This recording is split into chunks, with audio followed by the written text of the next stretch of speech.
গুৱাহাটীৰ মহিলা চিকিৎসকক হত্যাৰ ভাবুকি ন্যায় বিচাৰি মুখ্যমন্ত্ৰীলৈ আহ্বান এগৰাকী মহিলা চিকিৎসকৰ প্ৰেমত প্ৰতাৰিত চিকিৎসকগৰাকীয়ে ভুগিছে প্ৰাণৰ আশংকাত প্ৰাক্তন প্ৰেমিকে চিকিৎসকগৰাকীক হত্যাৰ ভাবুকি দিয়াৰ অভিযোগ উত্থাপন হৈছে ৰঙিয়াৰ ব্যৱসায়ী কৌশিক দাসে প্ৰতাৰণা কৰাৰ অভিযোগ উত্থাপন হৈছে ব্যৱসায়ী কৌশিক দাসৰ বিৰুদ্ধে এজাহাৰ দাখিল কৰিছে চিকিৎসকগৰাকীয়ে এজাহাৰ দাখিলৰ পিছতে সামাজিক মাধ্যম যোগে ন্যায়ৰ আহ্বান মোৰ মৃত্যু হলে সেয়া আত্মহত্যা নহব বুলি পোষ্ট দিলে ভুক্তভোগী যুৱতীগৰাকীয়ে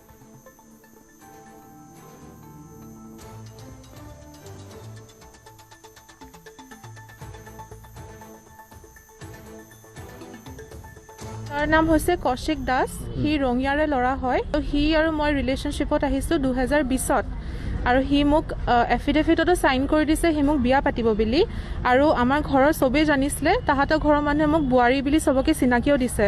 দেউতাক মোৰ যেতিয়া কেঞ্চাৰ মানে ট্ৰিটমেণ্ট চলি আছিলে মই তেতিয়া দিল্লীত তাহাঁতৰ মাহে মাহে গৈ থাকোঁ